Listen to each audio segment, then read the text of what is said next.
Come on.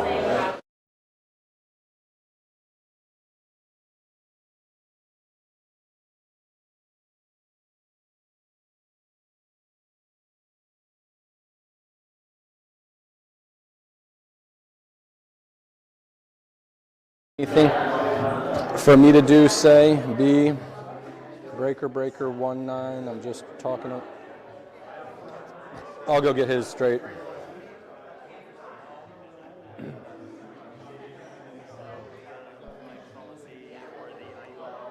We need to check your audio real quick. Are you on?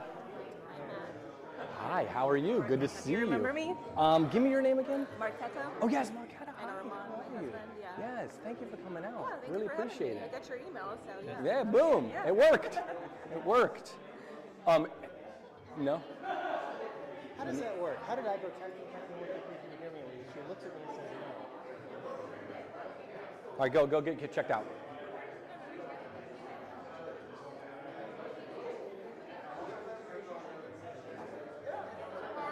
I am good. How are you doing? Good. Thank you for coming and helping out tonight. You're welcome. This is gonna be fun. Yeah, I want to have fun. My first property was right around the corner Really? 20 years ago. 20, 20 years ago. 2004? Dude, you're so OG. It's not even like fair. And it's a neighborhood that I bought like 8 houses in. Since then, Like, do you have any now? By any chance? No, you got rid of them. I wish I had them all. I wish I had Right. Because my net worth would have been a couple $1 million. Right? I wish I had them all. It's such a great area. Yeah, right? Yeah. Dan was the one that convinced me to like make 1, 2, 3. to Testing. 1, 2, 3. set it up in here. So much Can I better please than put where it we're on my at own before. phone? I was But it's such a trying, close but I didn't know what distance, I was no? doing. Dan, I'm like, you run it, and he's like, dude, I'll make it perfect. I'm like, you're Are we amazing, live? dude. So That's awesome. yeah, it's been So I good. need to be careful what I'm saying. As far as location, Thanks for the it's warning. prime. It's so good. Yeah. Did he give you kind of like the rundown of like, we're gonna bring you up? You got a spot, a place to sit. We're gonna bring you up during like a deep deal dive. You can sit anywhere you want to. Hey, George. But Good to see you, man. Dan, it's 6:05. Time to go? You're saying time to start? Yep. Let's go, dude. You're the All right. man. I can do a lot of mic carrying. I tend to be easier at getting that out to people. Is this on, or do I need to do anything with it? I think it's off. Elise, is this on? Should I turn it on? Jordan, what's up, dude? How you doing, man? Good to see you. Thanks for coming out. Can I turn this on? No, don't. Only turn it on when I want people. Okay, and all I have to do is just turn it on, right? Okay, thanks. Yeah, dude, you're good.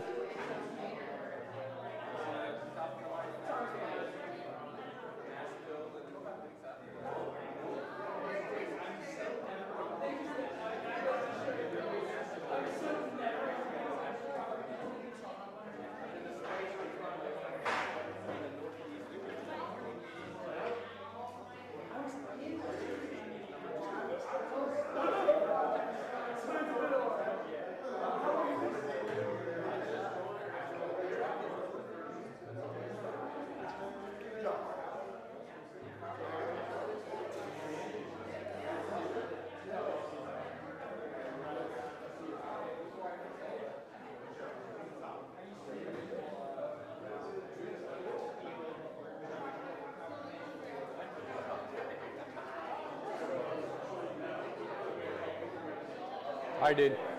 Time to go? Awesome. All right, if everybody could please take a seat. We're going to get started here. If everyone wouldn't please sit down. All right, I'm going to count backwards from 5. 5, 4, 3, 2, and 1. Thank you all Perfect. so much for coming out tonight. I want to give everyone here a big set of applause for making it out despite the rain. Thanks for swimming here tonight. All right. This is Yeah. Grid. It's actually easy to stay in your house when it's rainy outside. So thanks, for real, for coming out and braving the elements. Appreciate you guys. Before we get started, I want to say a couple thank yous. Obviously, thank you to my partner, Matt Magel, for making all this possible and bringing me into the world of real estate all those years ago. Thank you to my wonderful wife, who's handling all of our tech tonight. Quick disclosure, and I'm sure we'll have it on the screen later, but there is going to be filming and audio, video recording, so if you don't want to be recorded at all because you're in witness protection or something, please get up and leave now. Let's see, what else? And I want to thank my family, of course. We have my father and my mother, and they're all taking care of my baby around here somewhere wearing a little grid onesie. So if you see them, feel free to say hi to them. Okay, how to find the money. We're going to be going through a lot of different options, but the main objective tonight is to help knock down the fear that a lot of people have that is stopping them from taking action. And that fear that they have is, I don't have the money to do something with this deal, even if I found a deal, right? If the deal is good, the money is not going to be the problem, right? We can find you the money a lot of different ways. And that's what we're going to cover tonight. Certainly not after tonight. Who has heard the infomercials late night talking about buy real estate with none of your own money? And I'm like, yeah, dude, what the heck are you talking about, right? So I saw those and I was like, that's just a scam. It's trying to get me to call the 800 number. And I'm awake. Let's give it a call. Anyway, no. But tonight, the idea is to kind of like take, and many of you guys know this stuff. Hopefully, we're going to be educating some of you guys on some new stuff. We got some really cool guests that are going to share some of their expertise as well. But how could you, genuinely, Dan's got some slides towards the end of this. They're like, how could you buy houses with none of your own money involved?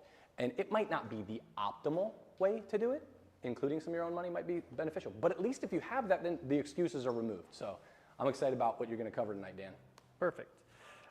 Here's the notice, release, filming, and photography. Perfect. We also have the deal triangle that I want to just get through briefly at the beginning. When you were asked to put on your name tag, you were asked to also select a color. These colors are to help facilitate your networking tonight. I'm a big proponent of the idea that you should be monetizing your networking. Has everyone heard the phrase, your network is your net worth?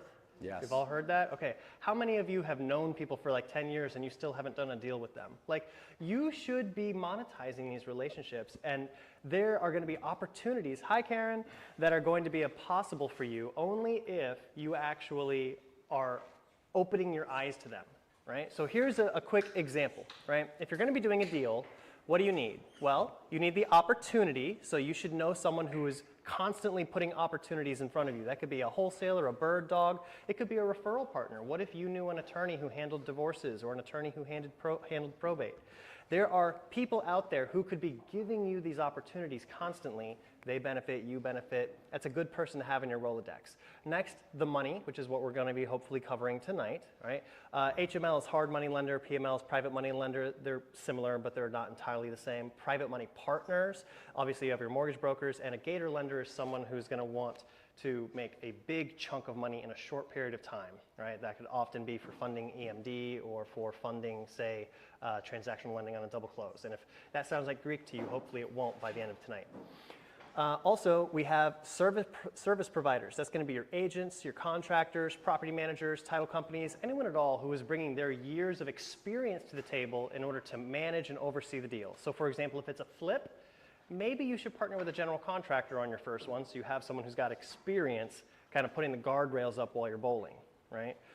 Or if it's a hold and you've never been a landlord before, it might behoove you to have a property manager or two in your phone who you could call to help you out with that.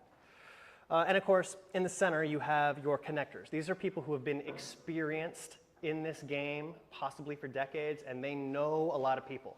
So they can help put the deal together by finding all the pieces that you might be missing.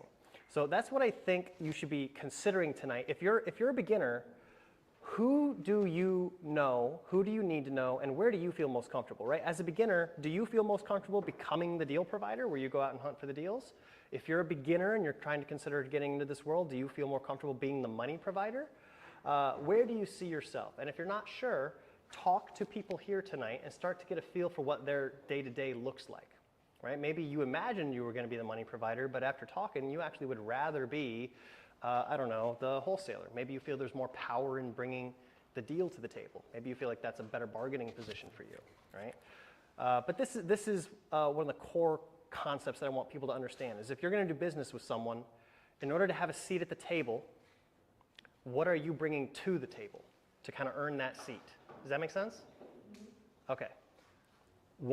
Let's just do this real quick. Does anybody, having looked at this, I think I grabbed him and brought him up here. Does anybody, having looked at this, feel like they want to switch their name tag. You can't wear 6, I mean, we can be doing multiple of these things, right? For those of you who have been in the game for a little while, you can be doing the money, you can be finding the deals, you can be doing that stuff. But for tonight's exercise and networking and such, we're going to have you pick one. Does anybody want to switch their name tag? You raise your hand first. What color would you like to switch to? Red. Perfect. Thank you. What? Yellow. Yellow. Good. We're running out of colors here, people. In the back, what color would? Green. Okay. Who else? Green. All right. We'll get you a green as well. And we will have a networking session during this where we can maybe swap some of that stuff out. So I'll get you a green. Who else wants to switch their color? Anybody else want a blue or a purple by chance? All right. Cool. I'll get you a green. And then, Dan, if you wouldn't mind just asking people to raise their hand real quick for each one of those. Could I have anyone wearing red or who feels like they best represent themselves as wearing red tonight stand up? This is going to be any kind of service provider. Here All right. Joe. Thank you very much. Take a seat. I don't have the what about our money providers? Anyone who would feel best represented with the color green? Any money providers want to stand up, make yourselves known here? Great. Okay. Awesome. Back down. Do we have any deal providers in the room? Any Yellow, wholesalers? deal providers, wholesalers. Any deal providers Bird in the dog, room? referral partners, great. All right, well, you're going to be popular tonight. Yeah. Right? And then, do we have any beginners in the room? Yeah, who's the beginners? Do we have any beginners want to stand up? Gino, I don't believe you're a beginner, Yeah. but we'll let you stand up. Gino sneaking in. Appreciate that. Thank you for coming out. Appreciate the beginners for coming out. And do we have any connectors? Yeah, hey, Patrick, yes, that's right. Okay, yeah, they're in the back. Got a couple connectors in the room. Good, okay. I actually do just want to briefly recognize a couple of our connectors. Patrick, if I could start with you, if you'd mind standing up, please, for a moment longer. Patrick runs a grid chapter in Woodbridge in the Potomac area, and I've been to his chapter. They're excellent. I would highly recommend that if you like what you see tonight, or I guess maybe if you don't, go try him out. Maybe he can redeem the grid. Yeah, he's maybe better. he can redeem us. All right, thank you, Patrick. And Naya, if you wouldn't mind standing up. Naya is also going to be our guest speaker today. She's going to be having some excellent knowledge to share, especially in the category of creative finance. Has anyone here heard of creative finance? Raise your hand. Okay, good. Hands down. Who would love to do more creative finance deals? Okay, hands down. So you're going to want to make sure you connect with Naya. Thank you, Naya. All right. Great. Oh, and who here is excited to learn what creative finance is? Somebody say yes. Okay, good. Excellent. Thank you. All right. Well, with that in mind, I actually don't want this to be a lecture. I want this to be much more collaborative, so we're going to have our first breakout of the night. What I want you to do is attempt to monetize just your table. Just start there. Meet and greet the people there, collect their contact information, and find out under what circumstances could you do a deal together? What would it look like? What would you need to bring to the table, and what would they need to bring to the table in order for both of you to make money? Right? And there's two really common ways of doing that. One way is to actually JV on a deal, and you actually like partner up. Right? I bring the money, you bring the deal, and together we do a deal, right? Or you could earn connector fees, right? A connector fee is basically you're getting a cut of something because you have what they need. So for example, I went to an event last month, and one of the agents there told me that he had a very large buyer, a whale buyer, as they say, who's looking to purchase an entire portfolio. So he said, if you run into anyone who has a portfolio for sale, let me know. And I said, okay. And then about a week later, I came across another agent who had an entire portfolio for sale. So I said, hey, if I find you, if I connect you with a buyer, what's it worth to you? Right? Like, are you gonna make sure that I make it out of here with something intact? And so I'm still waiting to see if that deal goes through, but if it does, that would be an example of earning a connector fee because you remembered what the people you're talking to are looking for. So make it your homework to find out, okay, what does this person need? What does this person need? And then just, what is it called? The reticular system? Who knows what I'm trying to think of? Reticular activation. Reticular activation system, right? Suddenly, like if you want to buy a Mustang, suddenly you'll see them everywhere. Same thing. If you know what to look for, suddenly you'll see it everywhere, and now you can start to monetize all of your networking in a much more easy way. All right? All right. The tables all have about 5 or so, 6 people at them. If you guys can be fair with the amount of time and nobody take the entire 5 minutes, chat. Good. You.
All right, thank you so much. So I just want to highlight these 2 questions at the bottom of the slide here, and I'm curious if anybody used them. The first one is, why haven't we done a deal yet? Very direct, to the point.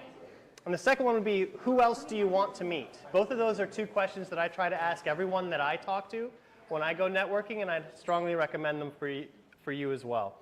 They've definitely worked out for me. All the best connections I've ever had came through referral, not happenstance, right? It's almost always, hey, who do you think who do you know that I should know? A question like that. And those are some of the, because they are now thinking through their entire network, who do I want to bring forward, right? Okay. Sponsor spotlights. We've got a couple different sponsors I want to go through and thank tonight. First one's going to be Sell Simply with Mr. Mike Capello, who I don't think is here tonight, but he was with us last month, did a great job speaking. If you're not familiar with what Sell Simply is, they are basically a wholesaling company. So if you want to reach out to someone who's doing some great wholesale deals and understands creative finance, Mike's a great guy.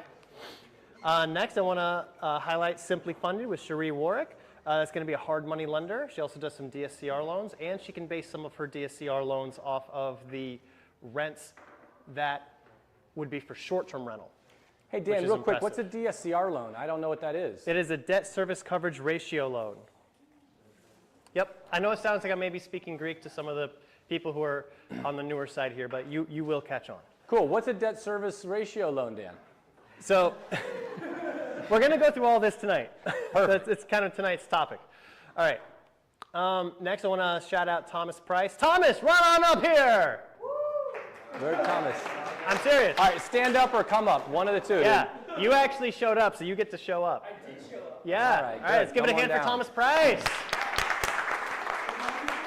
Do you have the mic? Oh, yes. Haha. Yeah, by the way, the mic is not going to project into this room, but there's people watching us online. 30-second elevator pitch. Go. Thomas Price, Home Pro Property Management. Basically, we just help with all your residential rental needs. That's pretty straightforward. Do you do short-term rentals? Not really, no. We're Medium? long-term. We do term? have some medium-term that we're open to. We've got a lot of relationships with traveling nurses, things like that, but ultimately, we're mainly long-term. What geographic area do you cover? Virginia. We are out of D.C., and I would not suggest. If anybody's in D.C. and is curious or is thinking about going to D.C., talk to me, and I'll tell you why it's in Perfect. Thank you. Awesome.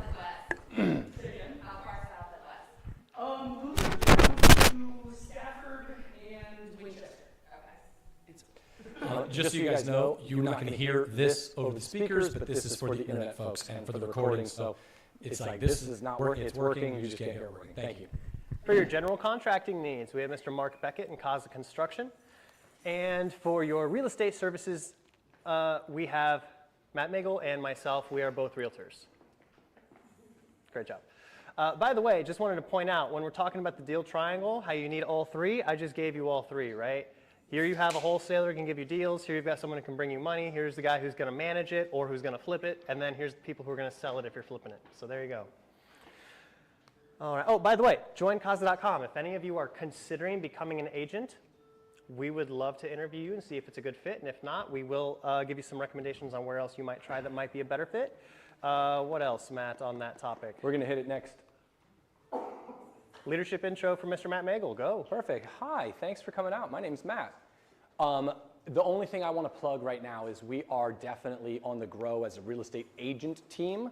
So if you know of an agent that loves real estate but maybe doesn't love exactly what real estate is providing them, I would love for you to scan this. It was that joinkaza.com also a URL that you can send them to because we're trying to grow our real estate team right now. And if they're interested in investing, we do have a really interesting training that is to some degree proprietary with our Kaza family, where we teach agents how to effectively work with real estate investors, because there's lots of ways you can ineffectively work with real estate investors, trust me on that. But we have a way that we've kind of done that. So if you know anybody looking to have a successful career in real estate, I'd love to talk to them. Awesome. And also, I don't know if anyone has been reading the news, but I believe there's legislation coming out that is going to be making wholesaling a lot more troublesome if you don't have a license. So if you know any wholesalers who are interested in becoming licensed, we'd be happy to work with them on that. Okay. Yeah, we've got a really interesting I don't even know what platform might be the proper term because it's a little bit ambiguous, called Gain. And Gain is something that through the brokerage where we hang our license, we're teaching people how to both be investors as agents and work with investors as agents. So if you know anybody who's interested in the real estate investing space and they're an agent and they're looking for some guidance, because it does feel like a bit of a guidance vacuum or a training vacuum, definitely want to connect with them. Even if they're not going to be working intimately with us, we've got a really cool opportunity for them. Hi everyone, my name is Daniel Nice. I started with Matt in 2020. Yep. Right at the beginning of the pandemic. Yep, and I have loved being a part of real estate. It's one of the reasons I'm so excited to be a part of Casa, be a part of Grid. And about half of my business is working with investors. I try to specialize in kind of holding the new investor's hand if they're new in order to kind of guide them through everything and connect them with all the different resources that they need. And then it's actually kind of cool to watch them go out and do deals even like beyond that where they kind of don't need that anymore. In fact, I think we've got somebody here who did a deal recently through Grid. And then what else? Yeah, I would just love to be connected with any of your real estate needs. Thank you. Are you still looking for wholesalers? I know at one point you were like, that's always a big... looking. I've met, I think, almost all of them in our area. Okay, good. Congrats. I jokingly say, because I've been asking around for months. But if you know another good wholesaler, especially anyone who does creative deals in our area, I would love to meet them. Perfect. Okay. Oh, actually, to that point, if you know anyone who wants to try and become a wholesaler, we have a system now where Mike is actually doing weekly calls where you will just come join him and he will kind of show you what to say. Here's the number, dial it, and kind of help walk you through wholesaling that we can get your first deal done. So if anyone's interested in doing that. Who are our wholesalers in the room right now? Couple, just anybody who's done any sort of wholesaling deals? I thought I saw more than just one. Okay. I mean, well, maybe this would be a smaller audience. I was going to say, like, that's a real leg up. I mean, the first time you try your hand at wholesaling, you're just picking up the phone and it's shaking. You're like, oh, do you want to sell your house? Like to sit down and hear a pro do it in front of you is such a cool opportunity, in my opinion. And my opinion on it, by the way, is a lot of people, they just don't take action. They come to a lot of stuff, they watch a lot of videos, they read a lot of books, and they never do anything. And even if they have a wholesaler handing them the deal and asking for their wholesale fee, they still don't take action because they're like, oh, well, by the time he brought it to me, it's probably not a good deal, and they probably passed on it, or it's probably getting bid on with everybody. Like, they come up with every excuse in the book to not take action. But if it's your deal that you found and they're just helping you get it across the line, I find that fixes it, right? You're actually going to move forward because it's your deal and you believe in it. Yeah. Anyhow, all right, so what is Grid? Grid is a global real estate community built for investors by investors. Grid makes investing accessible through association. That's my favorite part right there. I'm sure everyone has heard that you are the average of the 5 people you spend the most time with. So constantly be top grading who you're spending your time with, right? The reason you're coming out to these networking events is to find the 1 or 2 or 3 best friends that you're going to know 10 years from now, right? The people who you're going to have a really solid friendship that's probably built on having done a lot of really good business, right? As opposed to the other way around. Build this community because this community is your community. The more people there are in the community, the more money everyone can make, right? And who do you know that would benefit from connecting, right? I would encourage you to constantly be inviting more people into this world. Be loud about the fact that you are interested in this because there are a lot of people who are a lot stupider than you, making a lot more money than you because they do the simple things that work, such as letting people know that they actually buy these houses. Does that make sense? Yeah. We want to grow this community only because we want the community to be successful. We want people in the community to be like, yes, I'm successful so that we can have other people come. And the more people that are part of this on a regular basis, the better speakers, guests, mind share that we can have come in here. So yes, we obviously have an interest in having this continue to grow because it's free and we get a lot of money from free stuff. No, because we want it to be a better and better and better environment for people to kind of succeed in, including ourselves. So. Okay, so we've got a referral raffle that we got to get ready for. By the way, he's here again. You've come to all 3 of our grids so far this year, Yes, Chris. thanks for coming back. I'm curious, what keeps you coming back? Are you benefiting at all from this?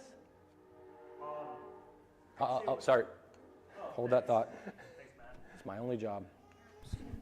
So the question, Dan, was what keeps me coming back? Yeah. Considering this is the third Third one one of in these. a row? Well, I'd say the almost instantaneous results, like at last event last month. I mean, long story short, I was trying to do this by myself, and I was under contract that morning on a duplex in Martinsburg, West Virginia. It was like, regular financing, 7-something% interest rate, and like the numbers were barely working, but I was like, whatever, I'm gonna make it work. The inspection came back not good. The seller was not interested in providing more than $5,000 worth of fixes. So I backed out of it that morning. Like e-signed it that morning and came to this event that night with no deal, no prospect in hand. I was actually planning to drive to Pittsburgh and Cleveland, Ohio over the weekend and just go look at properties with a random realtor. I come to this thing and then Dan's introducing the wholesalers or the folks that have deals, and there's this guy here that's got a Norfolk deal, and I just approached him after the event, and what he had was exactly what I was looking for. It was a subject to deal where the property's valued probably around $330. The person bought it in 2021 at a 2.85% interest rate on a VA loan, and we were able to just take over the payments and pay, I don't know, I think I ended up all out of pocket $47,000, which when I do the numbers in my head on a $300-something thousand property, if I was doing 20 or 25% down, traditionally, I would have had to bring a lot more money to the table. Yeah. And the property's turnkey. My business partner and I went there just recently and changed the locks, put video cameras in there, and closed last week. So it's that was just less than a month ago. I had nothing, and then within 2.5 weeks, I meet this guy, we find a deal and close on it, and it's up for rent now. It's it's unbelievable. So to recap, yeah, let's give him a hand. That's awesome. Thanks. Good, appreciate it. So the system works? Yeah, I mean, Make- not to toot your horn, but you did what you were saying earlier was that you connect people and walk people there. I took a week off my W-2 job in December, and that's how I got into this. Called Dan, found Dan out of. Yeah, I found Dan, and Dan connected me with he connected me with realtors, and because I was interested at the time in Lynchburg, Virginia, Harrisonburg, Virginia, other parts of, and I'd show properties to Dan, and Dan would be like, well, I don't service that area. But he didn't leave it at that. He was like, oh, well, I know somebody who does, and he'd hook me up, and I'm thinking wow, I don't have anything signed with Dan, but he's hooking me up with these people that are all good. I met with the guy in Lynchburg. He showed me properties, all that. He that week I took off work, he met with me on Zoom each day, for 5 days, for an hour, and was walking me through the whole buy box, how to find properties, all that. So, I feel he really set me up, and then this deal just kind of fell in my lap, and then I knew a little bit more about what it was because Dan had kind of walked through all that with me ahead of time. So, yeah. So it was good. Awesome. I'll pay you later. All right. Yeah, the check's in the mail. Thank you for that endorsement. All right. It's awesome. No, I really am really excited to see you succeed, though, because it's a simple system, but it only works if you work it, right? He showed up, he met people, and he didn't leave it at meeting them. He followed up afterwards. You actually talked to the wholesaler. You went through the deal. You found some third-party resources to actually help you vet the deal to make sure that you weren't walking into something that was a trap. And then you had the courage to actually commit and move forward, right? It's so easy to make this work, but it's so scary when you're new. Right? That's what's one of the most important things about this is finding the right partners that take that fear out of it for you. Okay, so before we do the raffle, I am going to have to actually update the names with everybody who showed up, but we do give away Bigger Pockets books. Has anyone heard of Bigger Pockets? Do you know who they are? Yeah, so we give away Bigger Pockets books every time. It's a little raffle. I do it, but I don't have it ready, so I'm going to have to circle back to this if that's okay with everyone. All right. Briefly touching on the calendar, we begin the year by going over different excuses like how do you even find a deal? We covered that last time. How do you find the money? We're covering that today. Then the second part of the year, we go over understanding value, like how to estimate renovations is going to be our next one.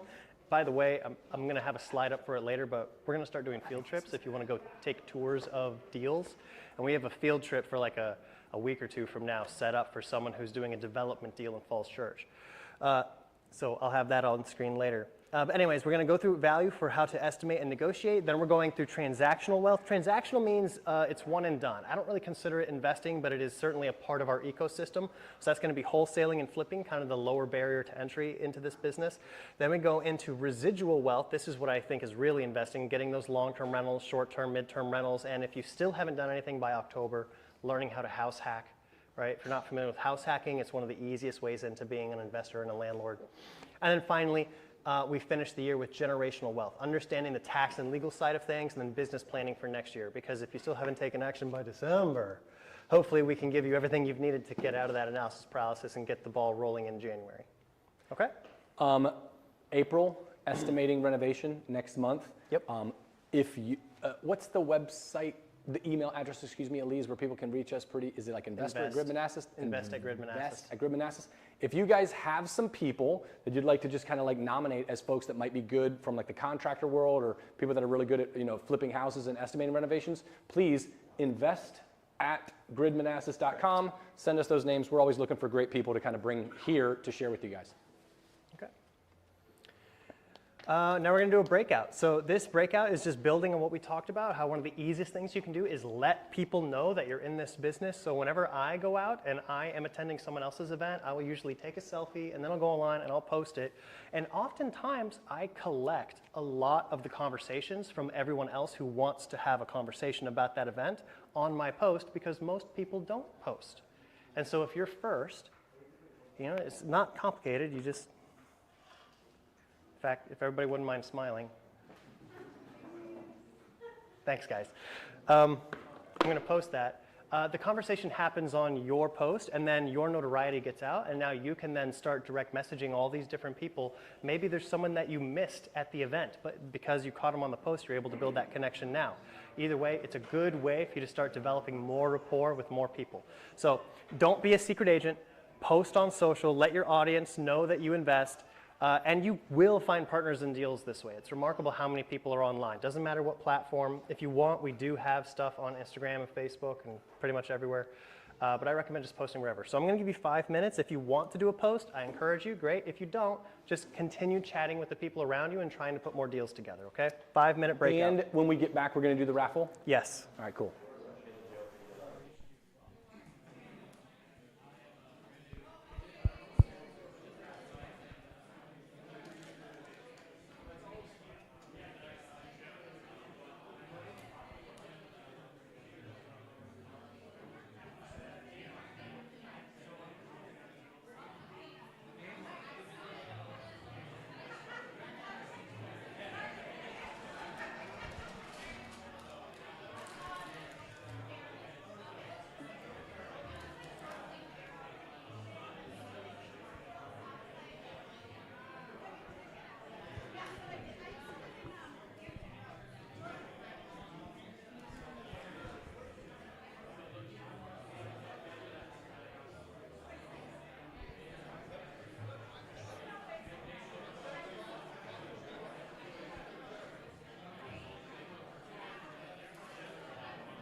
what that what was live, but we must have redone it, right? So I'm deleting this.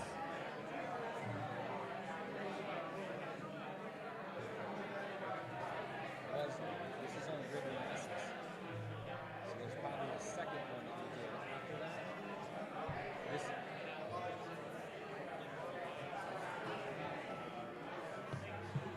This is me.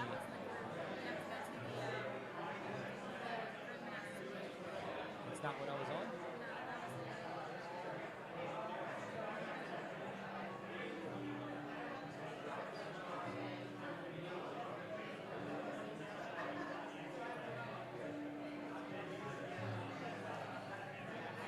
Am I like never liked it? Okay.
Three, two, are you ready for the raffle? Yep. One, let's go. All right, so go ahead, you wanna go? So we're going to do the raffle. Today we're going to be giving away Pace Morby's book on creative finance called Wealth Without Cash. It's a great book if you haven't read it. Let me explain just real quick how they got their name into this. Is that okay? Because Sure. this is part of like the incentive. So if you're here, you got your name in here. If you brought somebody with you, you got your name in a second time. If you were here in January and you didn't win, your name's on there. If you were here in February and you didn't win, your name is in there. If you're here in March. So every time you come, your name gets put in here, and every time you bring somebody, your name is put in here. And Dan's going to click the button, and I'm going to hand this to somebody. But you have to be here to win. Wealth Without Cash by Pace Morby. Supercharged real estate investing with subject to seller financing and other creative deals. And Dominique. Dominique. Hey! All right, Winner, winner, chicken dinner. There you go. So bring somebody back. Come back again and bring somebody with you. We should have a photo of you and Dominique. Yes. Actually, yeah. Can we? Snap it, dude. Yeah. Dominique, would you be so kind to let me take a photo with you while I'm... Dan, you got your phone? Hook me up, dude.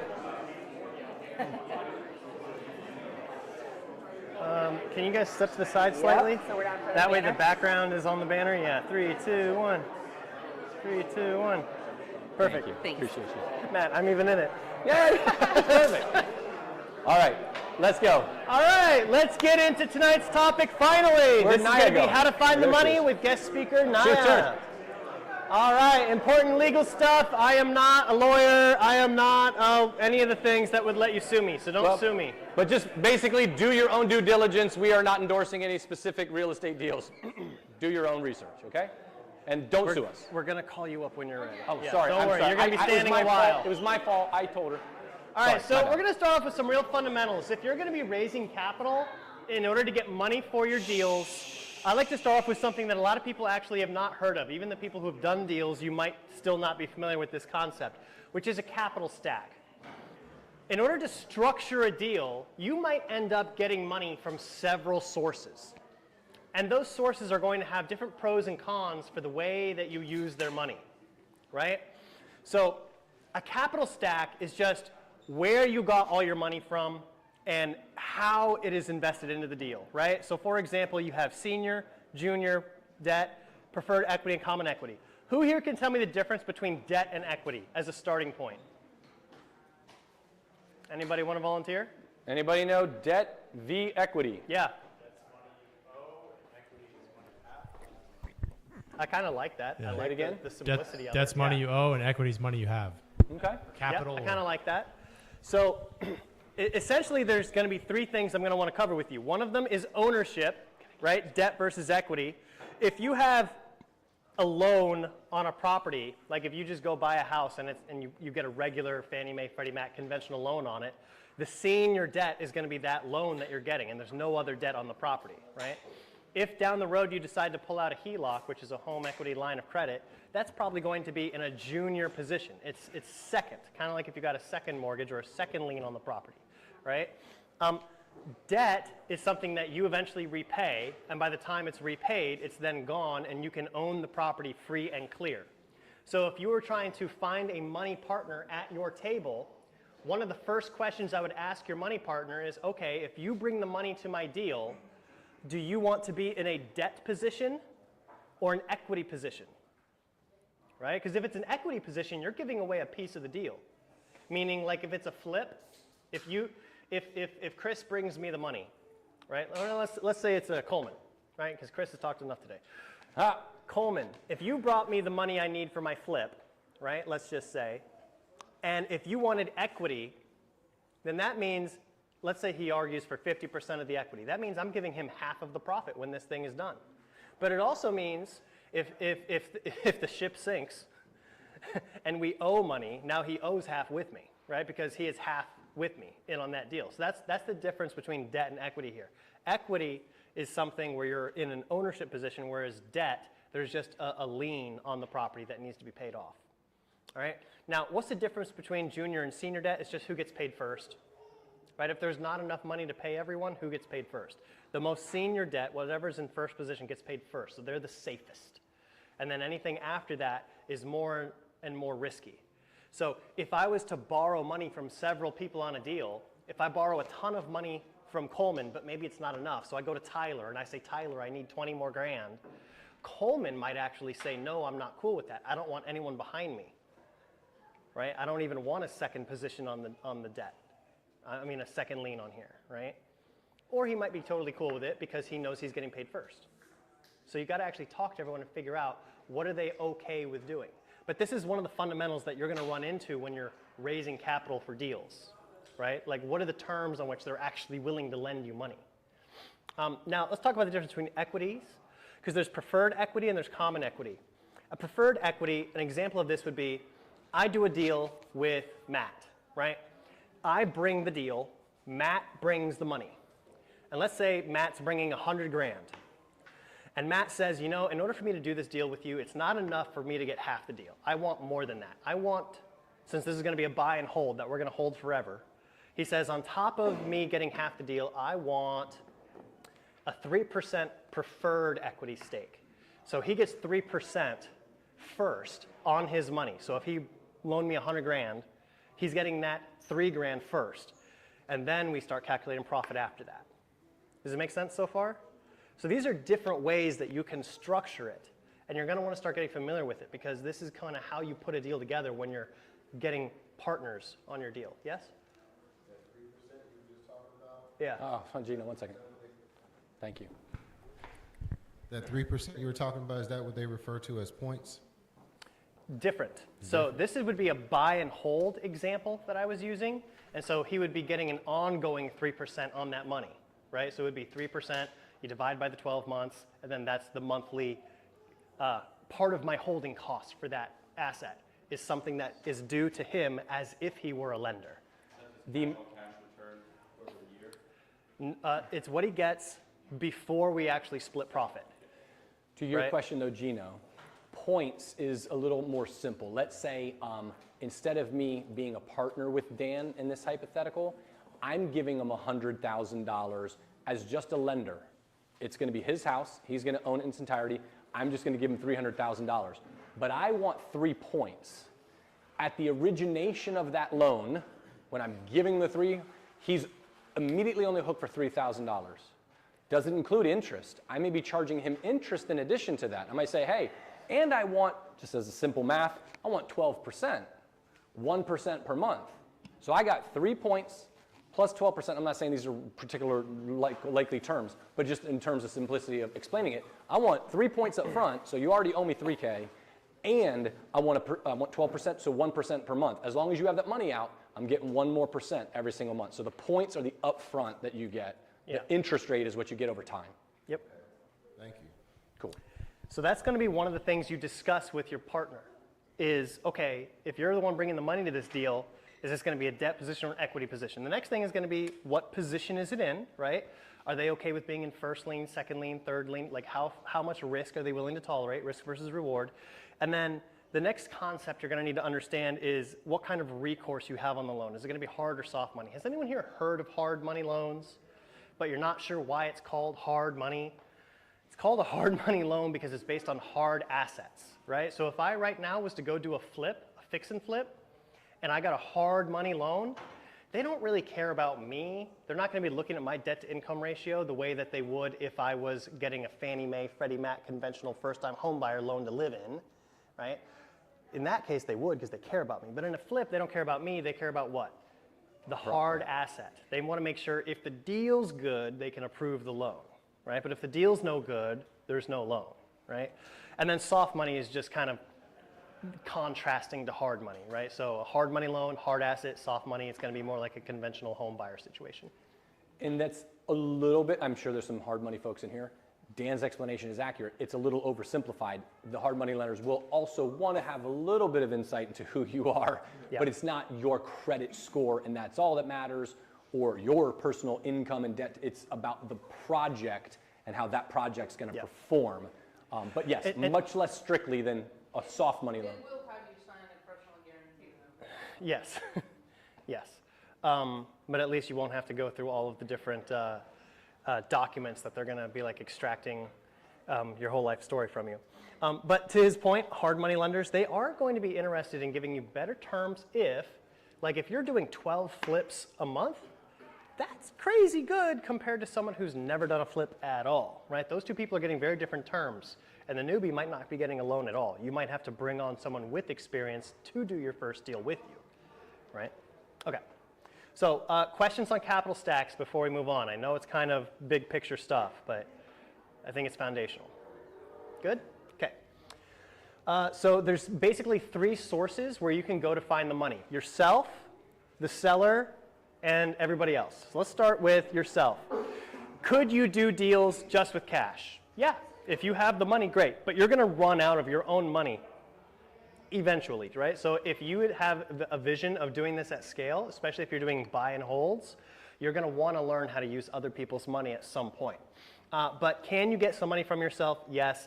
The 3 C's of getting money from yourself I like to refer to as your cash, credit, and collateral, right? Because in order to make use of some of these things, you do still need to have decent credit or decent collateral against which you can get some of these loans, right? Because it can still be your money and other people's money kind of at the same time, almost like Schrodinger's cat, right? So you can either withdraw from your IRA, or you could actually borrow against your IRA, or you could just use your IRA if it's self-directed, right?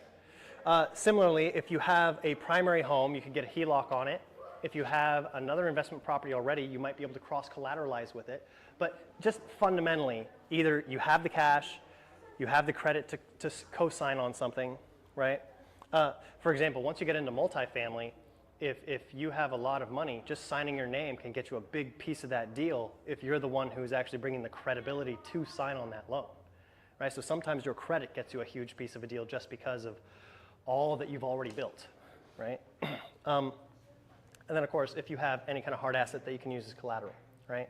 So common examples I put at the top, you get a common equity position or preferred equity, right, if you have cash, a junior debt, because it's typically a secondary loan on one of your properties, as an example for a junior debt for HELOC, or the refinance for the senior debt. The seller, this is one that we're going to talk a lot more about later with Naya, but it's possible to have the seller finance your deals. So for example, with the deal that Chris did between last month and this month, that was a sub-2 deal, meaning there was already debt attached to that asset that had a much better interest rate than what today's market would allow. And so he was able to step in and take over that debt without putting it in his name. He could just get the asset in his name, keep the debt in the seller's name, and continue making those payments. And so that is a way of using essentially the seller to help fund what you're doing. Now, alternatively, we could do something called seller finance if the property was free and clear. Yes? I was going to ask Dan on the subject too. Dan, I was going to ask on the subject too. You might have mentioned it, but did you mention the thing about that it doesn't go on one's credit report or It's on their? Yeah.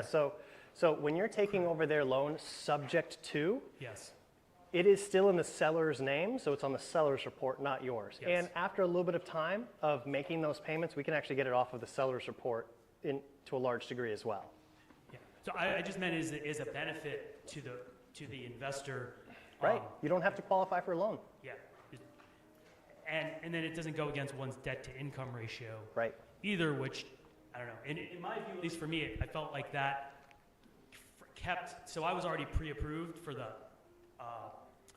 duplex that I was originally under contract with, Yeah, you can double dip. and I didn't use that, right?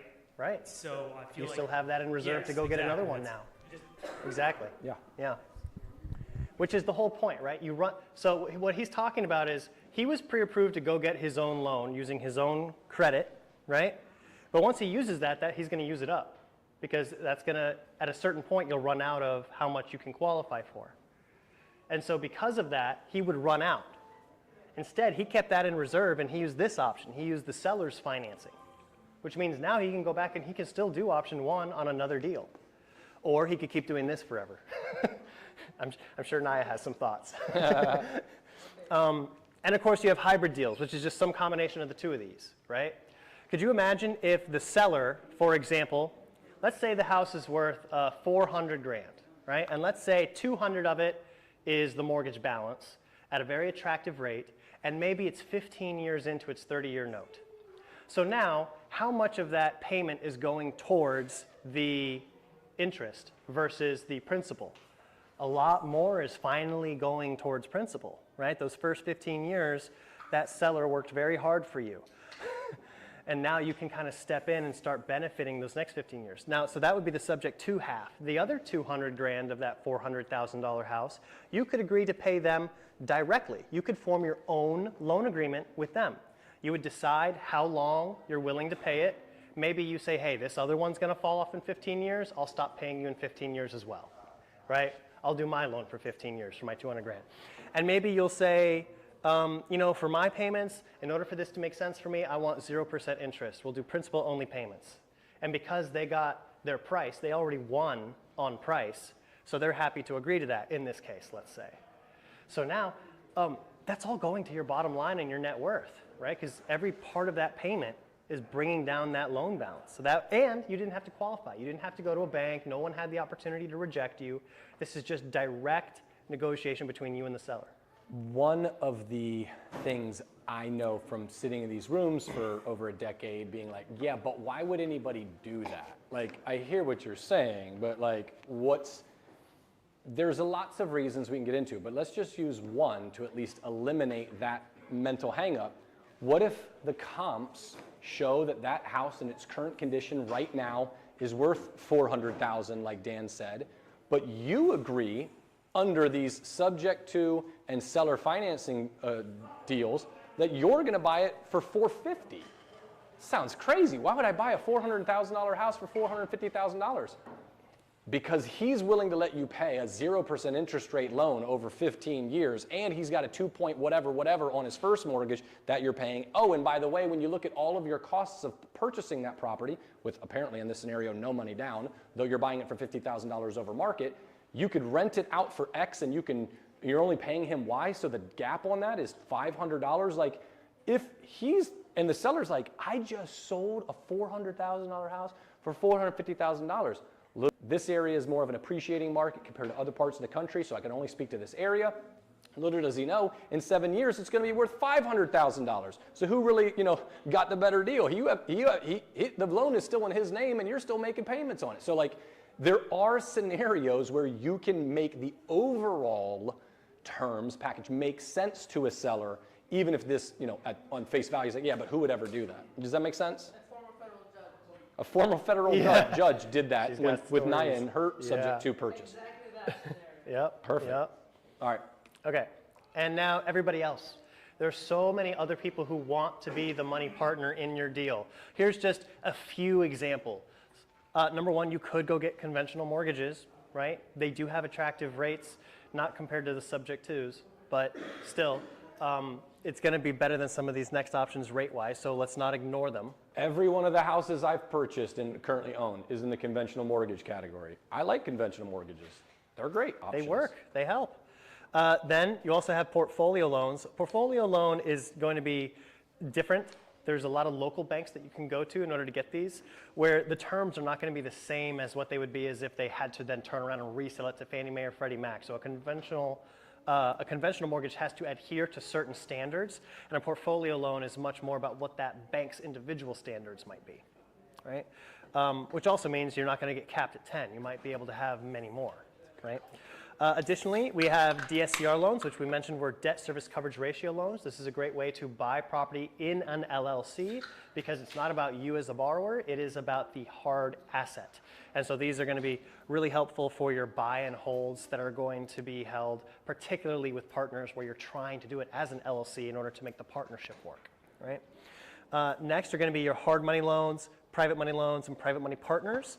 Hard money and private money, kind of hard to differentiate between those two. The way I would basically lay it out for you is that if it's a hard money lender, they're going to be like a business where if you call them, they are ready to go and they will get that loan funded as long as it is a real deal that actually adheres to that hard money lender's standards. Whereas a private money lender is your Uncle Bob.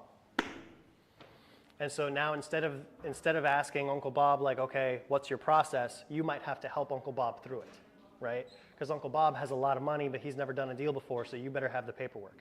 Right? So that's kind of how I would differentiate that. And then private money partners, these are going to be your people who are actually willing to stick in it with you for an equity stake, right? So private money lender, that's debt. Private money partner, that's equity. And generally speaking, your equity people are going to be the people who are more willing to stay with you longer term, whereas a private money lender, much like the hard money lenders, typically want a very tight turnaround. So if you're trying to do a long-term hold, they may not be satisfied with lending you the money. They're probably going to want a cut, right? And then you have your gator lenders, which I mentioned earlier. A gator lender is someone who's going to have a very high fee for a very short time, right? So this is going to be like your earnest money deposits, or if you're doing flash funding for a double close. Okay. Hold on a second. Before we go, questions. This is a great spot for questions. He hit 5 different kinds, well, really 8 or whatever, different kinds of loans to be able to fund deals. Any questions you guys have about any of those different ones? Didn't make sense. Can you double click on any of those? Questions? Yes. Hold up. Thank you. Could you elaborate on a double close? Yeah, a double close is I'm a wholesaler. I find a deal. I get it under contract. You're my end buyer. You're going to buy this thing and you're going to go flip it or whatever you're going to do with it, right?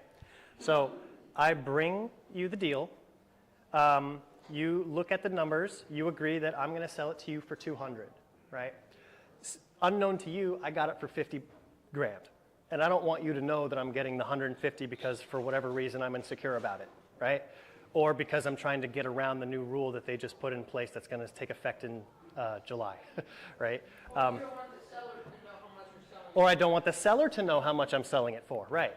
So what I do is I actually close on the loan myself. I am now the owner, which is normally not the case for a wholesaler. Normally a wholesaler will assign it to you and you will buy it and I was never actually the buyer, right?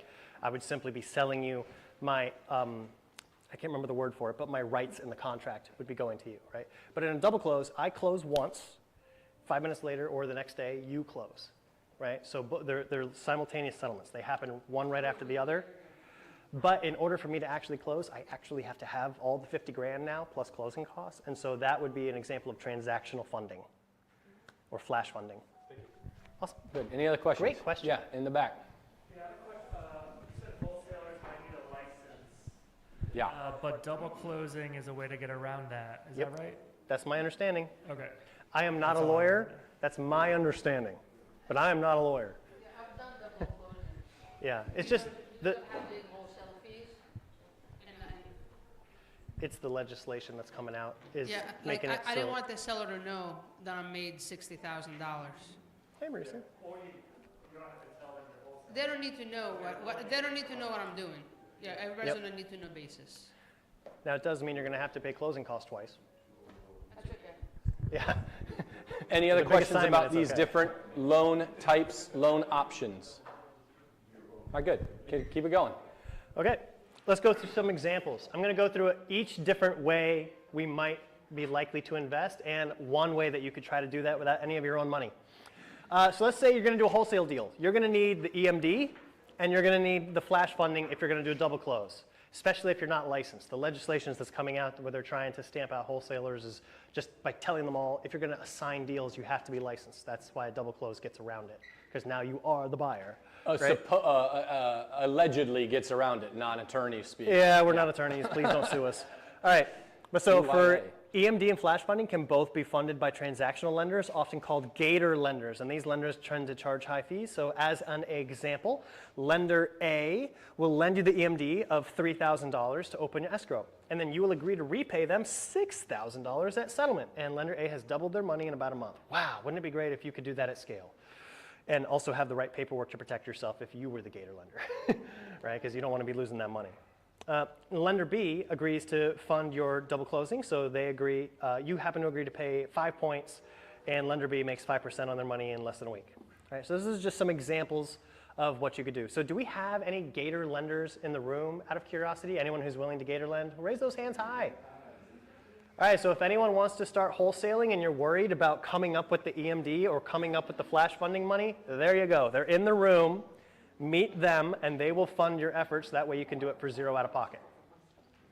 Any questions on this before I go to the next deal type? Yeah. Jordan, 1 second. Yeah, sorry, super new to all of it. So are gator lenders typically more for wholesale deals then? I would say so, but they're open to funding other things. You'd have to talk to each individual person. But just psychologically, the theory behind being a gator lender is that you're taking chunks out of stuff that most other lenders don't want to deal with. A lot of lenders, they don't like the risk profile of flash funding or EMD lending, and they don't like the hustle that's necessarily involved in having to go do a lot of deals to turn over your money to get that kind of, I mean, it's a great return, but it means you'd have to be doing it every month, as opposed to someone who's locked in for a year, you know, come back and talk to me in year 5. Right, it's a different type of lending. For those who raised your hands, sorry, and I'm gonna come to your question in just a second. For those who raised your hands that do gator lending outside of the wholesale space, where still in the transactional or gator lending, where do you find yourself doing that? Is there other Teresa? So like, He's he was basically saying like, asking is you gator lending just for wholesaling? And I'm saying, let's say if we took wholesaling out, is there another place that you tend to be lending? Absolutely, yeah. Which would, That's why I started basically being a private money lender, you know, sorry. flips and things like that. Sorry. No problem. Yeah, so private money lending for things other than this, yes, you can be a private money lender to lend on deals like that, just like you described, getting points up front, interest payments over a certain period of time. If you're gator lending or transactional lending, like Dan said, a transactional lender, is there other places where you do transactional lending that's not in the wholesale space? I would think so. I mean, and I'm only sounding sure. this way because, Yeah. believe it or not, I'm on my first Gator Hey, deal let's with, go. with Daniel. So I'm learning the Gator thing.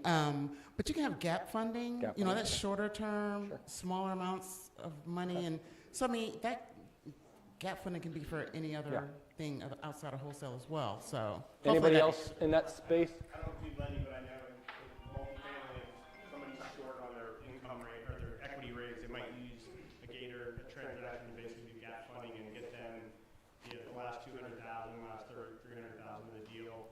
And the way they describe it is it's going to be one of the 5th most expensive loans you ever have. They'll do it for a short period of time. Perfect, okay. Dan, did you have another question? A lot of times you end up, those who need the loan, Yeah, it's just a piece of the deal. It's small. Yeah. Yes.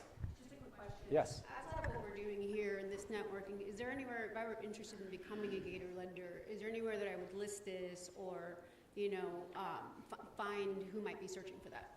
Sure.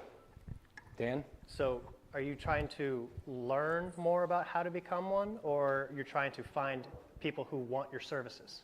Probably both. Are you on though, right? Facebook? Well, both. Yeah. Because I'm new to the investing space, but I want, this is Both. Are you on Facebook? Yes. There's a lot of Facebook groups. Pace Morby has a good group. Grid has a good group. Cashflow Breakfast Club has a good group. There's also one that's just called, I think, Wholesalers in Virginia. There's a bunch of Facebook groups. Dude, you will be swarmed if you just post it and then just reach out to all of them, start building your list. Is it your own private money or Yes, private money. your own money? Yes. I mean, I can keep it busy. Jad's volunteering. House in Manassas, 4,000. Just bought a house in Bristol for 450. Just money I can keep it busy all year. Okay. Perfect. Awesome. All right. An example for flip deals, you're going to need to find same thing first, EMD, because that's always how you open escrow. Then you're going to need acquisition funding and the reno funding. A bunch of different options here, including the creative finance options, but we're just going to go with a basic example here. Gator lender Gary lends you the EMD so you can open escrow. Then Hard Money Hank lends you the funds you need for closing escrow to purchase the property, right? That's your acquisition funding there. Then Contractor Connor happens to have a program to finance the reno and defer payment until settlement. And then Equity Ethan, right? Let's say he's your brother. He funds any remaining costs for a preferred equity stake, right? This is an example of how you could potentially do the entire flip without any of your own funds. Thoughts or questions? Nope. Let's keep going. There you go. I know, we're running long tonight. All right, house hacking. This was one where it makes more sense to maybe start with conventional. You're going to be owner occupying this thing. Other than getting a good creative finance deal, I'm thinking going with something conventional, maybe a VA, USDA, or FHA loans if you qualify for any of those. First time home buyer is what FTHB stands for, and there's different grant programs available. I think I saw a grant program recently where they're going to give you 3.5% grant towards your purchase. I think I saw that somewhere. But stuff like that exists. It comes and it goes, so you just got to be on the lookout for it. So let's say, for example, your father, Franklin, he gifts you the EMD that you need to open escrow. Then he also gifts an additional amount necessary for the down payment or closing costs, or perhaps you got a grant, some combination of these. Or maybe he co-signs on the loan to give you the needed credit if you don't have enough credit to qualify for one of these soft money loans. And then the mortgage broker, Mitch, lends you the money you need to buy and rent the property with a 203K loan. Wait, are you Mitch? I did not design that way. You're a mortgage broker too as well, right? You can yeah, okay, so guys, there he is. Yeah. Mortgage broker Mitch, there he is. So he can, and you can do a 203K loan? I just sent one today. Okay, perfect, yeah, so that's a way that you could buy and rent a property as long as you're willing to occupy it, and you could do that for very little out of pocket. Potentially none if you have a father named Franklin. Questions on, by the way, those of you who don't know house hacking is you buy a house, then you rent out the rooms in that house in order to mitigate or potentially even cash flow your property, right? To mitigate the downside or maybe even turn a profit. Okay, questions on this before I move forward? Cool, an example for rental deals. So again, you're gonna need EMD, the acquisition funding, any potential reno, and then a reserves account, which is often overlooked. If you're gonna be buying something, you don't wanna find out a week after buying it that you ran out of money and now you're in deep doo-doo, right? You should always have a reserves account planned in your numbers. Are there different ways to get this? Yes, you get hard money like a DSCR loan. A DSCR loan is considered hard money only because it is based on the hard asset. Conventional or portfolio loans are both options. Private money lenders and private money partners, although you're more likely to end up, I think, with a private money partner. I don't know a lot of private money lenders that are going to be wanting to have such a long hold time for a buy and hold. And of course, creative finance is always a fan favorite. So example, Gator Gary might lend you the EMD you need to open the escrow. DSCR Dave might lend you 70% of the acquisition funding, and then Ethan equity because he's got a lot of money and he trusts you so much. He's going to help fund the remaining costs for a preferred equity stake. And maybe you even give him the lion's share of the deal. If all you did was bring the deal to the table, that has a lot of value, but if for a buy and hold, depends on what you're able to negotiate with your partner. This is something that my business partner Rob did a number of times back in 2008, 9, 10 throughout the city of Herndon. He had a private money partner. He found the deals. He was committing to doing the management of the asset as well. So he found the deal and he was going to manage the deal. Also, he was going to just project manage the renovation. The hard money guy said, cool, here's the money, do it. They split it 50-50. They own some, actually, I don't know if it's 8 or 18, but a bunch of properties up there that they've had, and they've started paying them all off. How much? 9. Yeah, the property manager here knows exactly how many, right? How many doors? 9. He's like, I'm managing them, and man, do I think of those about properties. It is about kind of who you know and putting that deal together. In the back, you had a question earlier, and I said I was going to come back to you, and I didn't come back to you. Do you still have a question? I did. I was wondering why the level for EMD funding was higher risk when you were looking at, I think, example 1. Why is EMD perceived as a higher risk? Yeah. Well, that is the money that is at stake. So you actually need to look into the contract and the paperwork and make sure that you are protecting yourself, because if the contract has already been signed and it is signed in such a way where it makes it very difficult for you to get your money back, that can be perceived as riskier. Right. Okay. If the EMD is lost, you don't have much recourse other than going after the person personally. So that's also why the fees are higher, because you're building in, I'm going to lose some of these with these wacky real estate investors that are just throwing EMDs everywhere.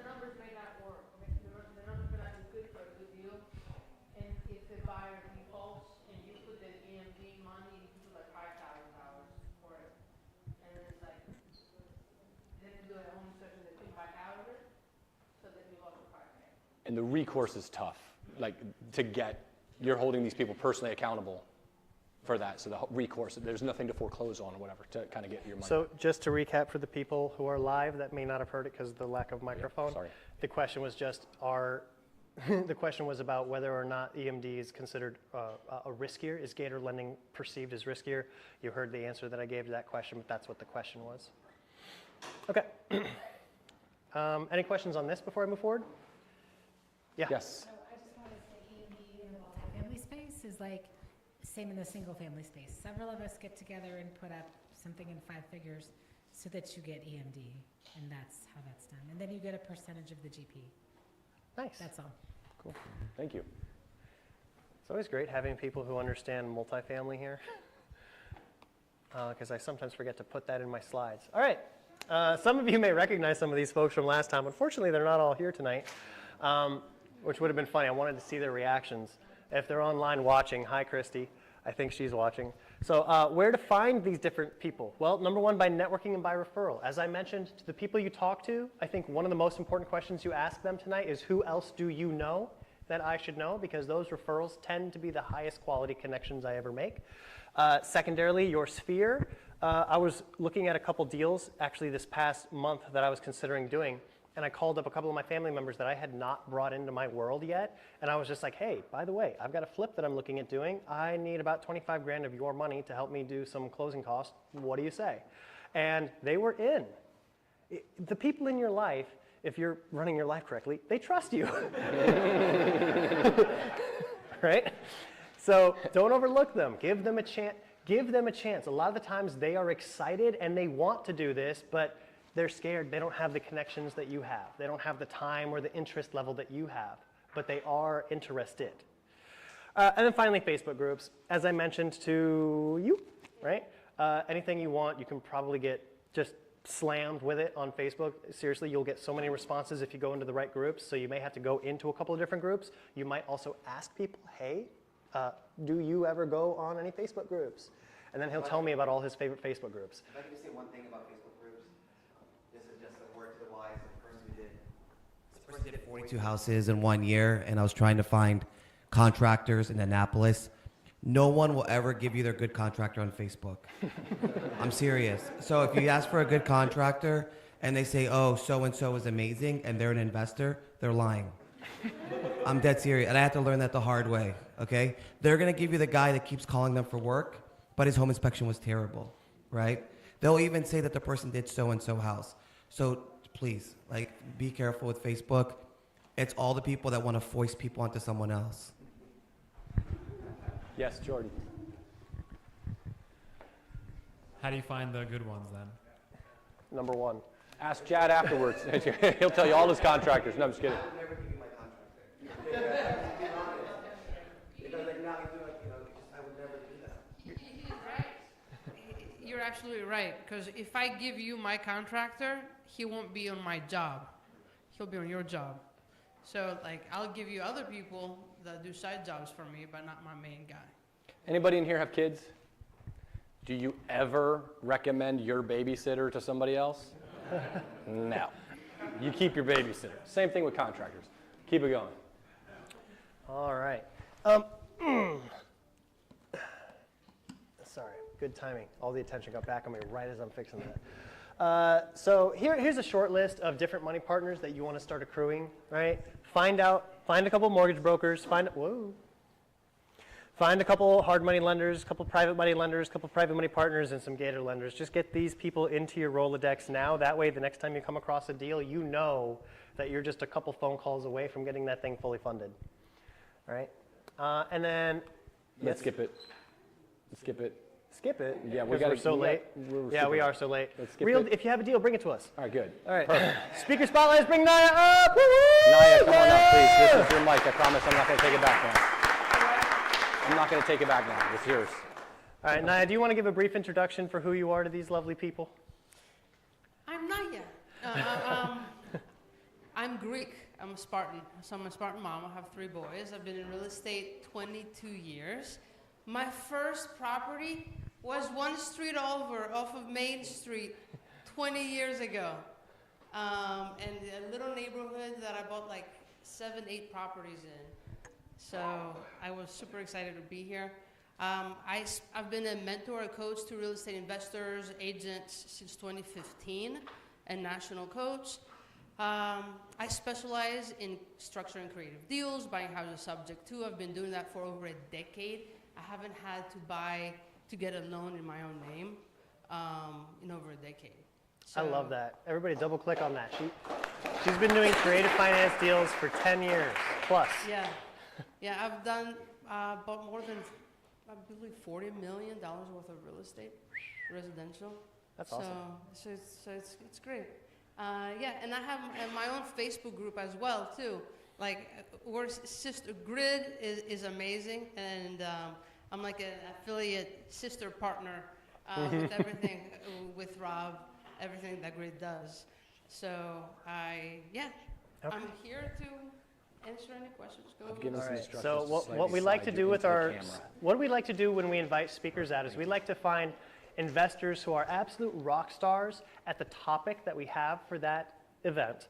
And we want them to be a local investor who's actually knocking it out of the park right here in our backyard. Because it's great that you can go on YouTube and find out about Pace Morby, but he's doing his stuff out in Arizona. He's right? in our mastermind. Yeah, he's in your mastermind. He's in our mastermind. Guys, it's awesome because I'm local. I live in Gainesville, so how cool is that? Yeah, you got a deal that you want some help on? She's right here. So what I want to do is I want to do a case study with her just to kind of show you an example of what it could be like to do some creative finance. So do you have a deal in mind that we could take a look at? I have a lot of deals. What kind of deal? I have bought properties where I've gotten paid. Let's do that one. Okay. I bought a property and I got paid. Actually, I got a lot of those. But let's do an easy one. That it was in Prince William County in Woodbridge. It was a house that was 4 years old. A colonel in the military bought it, and he only had it for a year. And then he got transfer orders to go to another state, and he needed to sell it. So what happens within a year? He had a VA loan, and it had the loan to value amount was very high. So within a year, it didn't appreciate that much. So when you're using real estate agents and you have to pay commissions and closing costs, you're going to have to pay out of pocket, right? One of the things that I do is I always market in the winter months, and my buying time is a lot higher after schools open up from September to like February, March. That's where I buy most of my properties. So it was around Thanksgiving time, and his house was on the market. It was on the market, it didn't sell. So I met with him, I educated him, and I told him, well, you have to bring money to the table, whether it's me or someone else. And he did. We closed 2 weeks later, and he paid me $50,000 to buy his house. It was brand new. I didn't even have to put a coat of paint in there. Okay, I turned around and I rented it out for 2 years, and then I sold it in 2021, and I made another $100,000 because they had appreciated. So Yeah. I made $50K on when I bought it, and another 101 when I sold it. All right, wow. Okay, so let me back up a step then. Question number one, what kind of a deal was this? This was a rental that you bought, and you did it as a creative finance as a sub two. Yes, I bought it subject to, and I turned it into a rental. Yes, Yeah. temporarily, yeah. And then, second question, how did you find this? So I found it because it was like an expired listing. Yeah.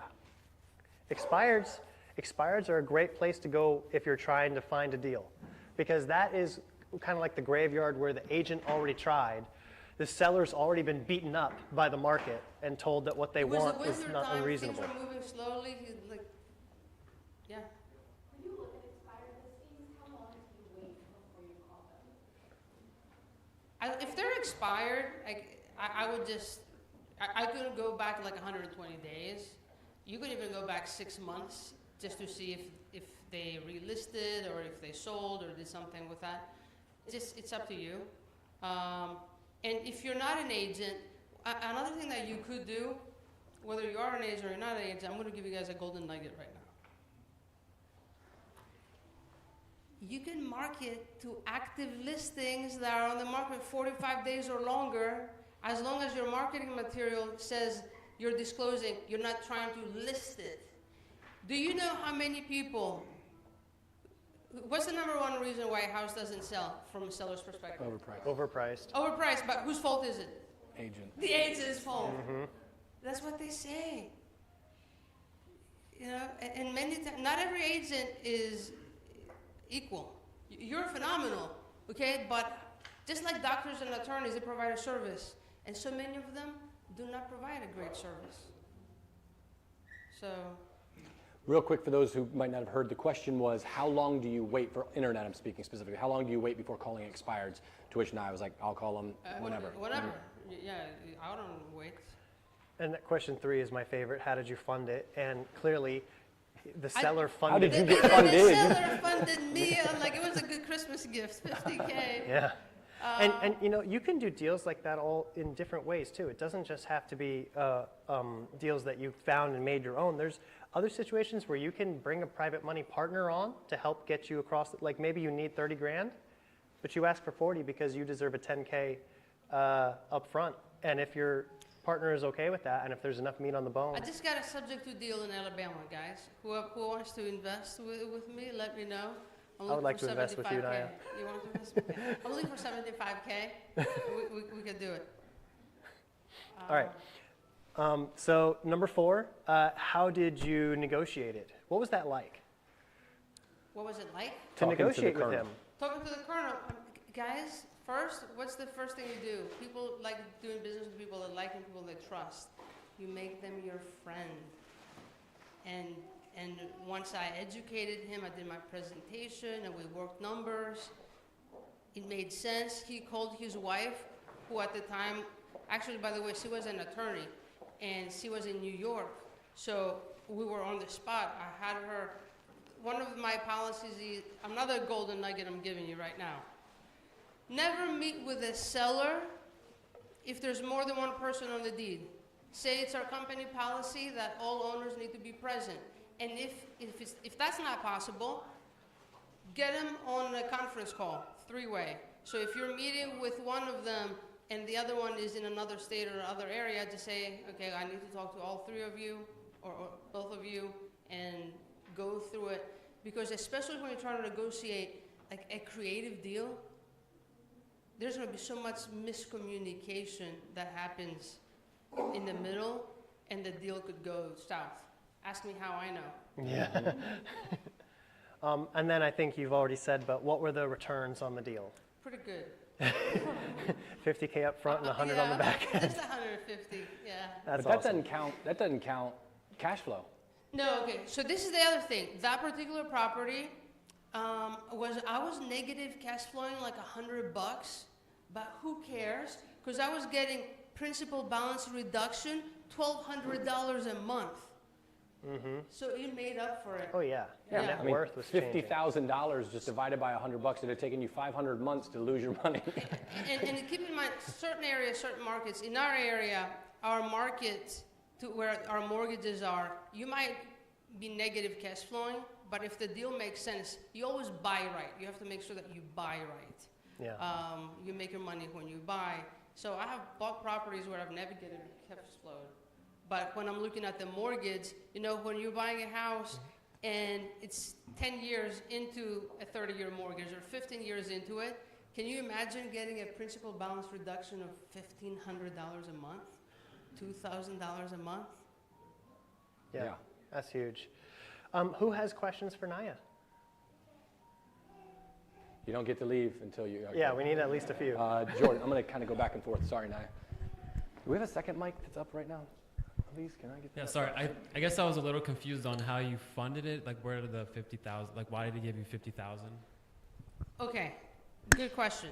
So, fair market value for that property, I think, was like $500K, around that. So let's say it's $500K, and the most I'm willing to pay for a property is up to 90% of the fair market value. Because if we're not using agents, so we take out the 6% commissions, I pay closing costs another 3-4%. So I educate the seller and I say the most I can pay is up to 90%. Well, guess what? If his loan was $500,000, so 90% is $450,000. So he has to pay me $50,000. Does that make sense? Okay. It would have been the equivalent outcome for the most part. He was going to walk away with $450,000 if he hired an agent and put on the market, assuming that the $500,000. He was still going to have to bring money to the table. Right. It was the same thing, but in working with Naya, he didn't have to get the house ready. Yeah. He didn't have to get out of it for the showings. He was like, look, at best I'm going to get $450,000. Okay, $450,000. I'll take the same price from you, but and he I bought needed it to subject to. bring the $50,000 to make up the sales price. Yeah. If that makes sense. So, and I took over his loan that was like 3% interest rate, like 2.8 or something like that. Yeah. What happens if he had filed for bankruptcy? If who had filed for bankruptcy? The gentleman that. The colonel in the military who cares about his credit, he's going to file for bankruptcy? Talking about just in general, subject So, to. okay, that's a So good I question. bought a 100-unit building in Alabama from the Player of the Year from the state of Alabama, who owned 300 other units. And once I wired in my money, within 2 weeks he filed bankruptcy. He filed bankruptcy. So let me ask you this. Did you ask him, did the bankruptcy include the property? Of course. He wanted to clean up his credit. But what he was doing is doing subject to, so he can get as much money out of people before he filed bankruptcy. And then once he did subject to, he said, okay, here's a 176-unit building. Oh, So by the way, I'm filing bankruptcy So in 2 it's weeks. a scam. Like that guy did it on purpose. He No, of course, we did a closing. I hired the best lawyer in Birmingham, but the guy was in over his head, and he filed bankruptcy. So integrity was not in play. Oh my God! I mean, yeah, we do real estate. Like, I mean, subject to. But this is the thing. Like, I'm in business to bring solutions. So I help sellers out, and many times I help people who are in distressed positions. Like the one deal that I have right now in Alabama, it's a pre-foreclosure, okay? And I'm going to reinstate it to help them out. And he's actually a real estate agent also, okay? And he's going through a divorce at the same time. So I'm helping him out. Now, let's say he or his wife want to file bankruptcy in 6 months or a year from now. This has happened, it has come up to me before. I will just tell them that to let their attorney know that this property sold, my company is making the payments, like not included in the bankruptcy. And they have been able to do that, because that house has not been included in the bankruptcy because I've already bought it. The deed has transferred. So I'm an attorney as well, and I also do bankruptcies. So I would always advise my clients to put everything in the bankruptcy so they can start anew. Why would they want to keep this mortgage out there that you're paying monthly payments on just to one day it doesn't? If I'm going to file bankruptcy, Chapter 7, I'm putting everything in there and starting new. Well, this is the thing. I'm not an attorney. You're an attorney. So I'm here to protect my assets. And if I bought this property, I'm going to make sure I advise you This is my asset now. You are not going to include this in your bankruptcy. That's is that fair? I mean, that's my intention. But if something were to happen, what would I do? What other options would I have? I don't know. I mean, maybe. Because the deed has to. Chad, was I'm assuming titles ever transferred with the subject to the sale? Yeah, I mean, you get title to the thing, but the guy is guaranteed on the mortgage, right? So he's going to file for bankruptcy because he's upside down. We have other properties. He wants to clean his credit. So I got the best lawyer in Birmingham. He's the top doing good on money. I wired him $250,000, and then started fixing up the units, getting ready, and then boom, bankruptcy. And then he included all of it in. And they said, we want the asset back. You pay below market for what we want. We want to auction and get it. So they basically exercise their subject. So the exercise there, yeah, I was going to say, the exercise they're doing sell clause. So were you able to refinance to replace that? No, they took it back. They said, we're going to auction it. You bought it below market. We want top dollars on a 76-unit building. Wait. The bank wanted, if you replaced their position, if you had paid that off, they wouldn't have. No, you're not paying. You're buying it subject to the mortgage. Exactly. The mortgage is a 176-unit building. It's a big, for you to buy it off, it would cost a lot of money. The bank wasn't interested because we had more buildings.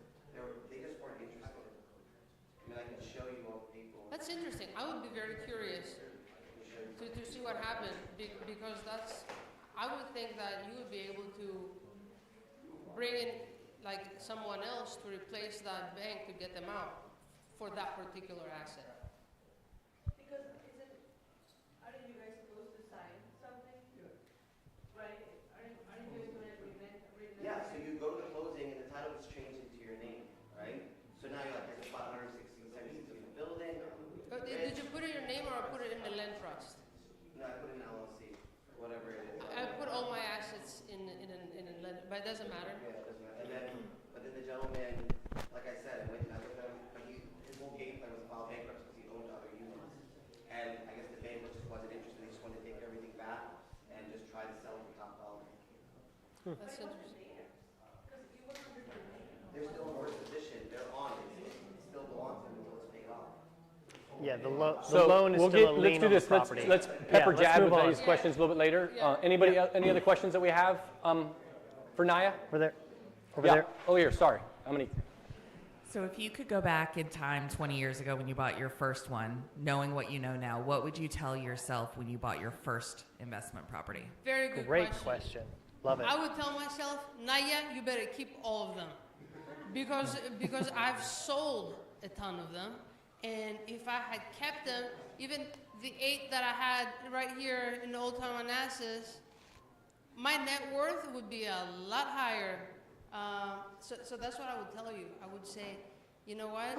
Like, hold on to them. Yeah. Hold on to them. Cash flow, or if you sell one, like get them more to get paid off, or yeah. That's what I would tell them.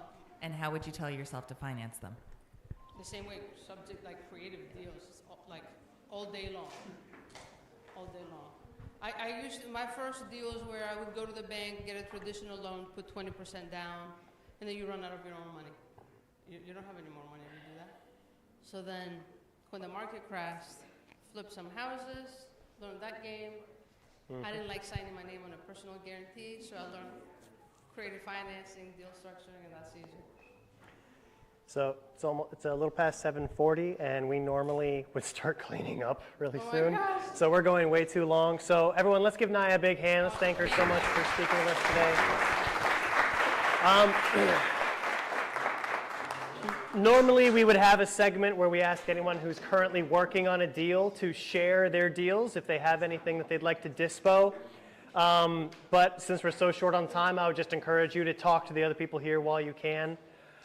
We also have Deal of the Year that we do at the end of the year. So if anyone is doing a really good deal, like Chris, for example, you should definitely submit that to invest@gridmanassas.com. It's a good story. I think you might have a good shot at it.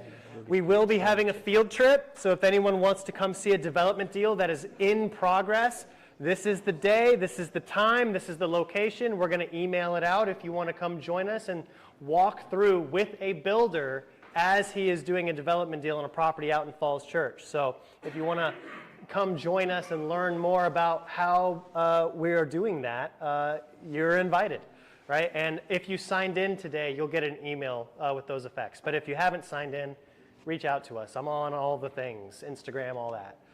Thank you for joining us. Normally we start cleanup a while ago, and one final thing, and I'm going to hit this if you will. Naya is also, as she mentioned previously, a coach. She has access to other training opportunities. Just tell us about that. I want to plug in. Anyone who's really interested in learning how to do creative deals and how to market, I'm here to help.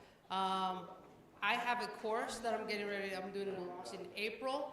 So if anyone is really interested, come get my number, or I could give you my number. I would love to see if we're aligned. I'm on a mission to help create 1,000 multimillionaires. And to me, the best way to do it, thank you, it's creative deal structuring and financing is the best way to do it.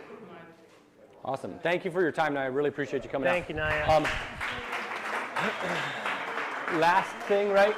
Last thing is this. The networking, we do it during the meeting, and we really want you guys to connect with people that are not at your table after the meeting. And Manassas Museum has been an incredible asset, excuse me, for us to be able to hold these meetings. And we're worried about testing that relationship by overstaying our welcome in this room. So as long as you guys can be, you can stay in the lobby and then hang out. And there's a Sinstrel brewery out here and a bunch of restaurants if you guys need to continue it. But if we can be out of this room in, say, about 10 minutes, that would really help us to start breaking it down, okay? Thank you so much for coming. Come back next month.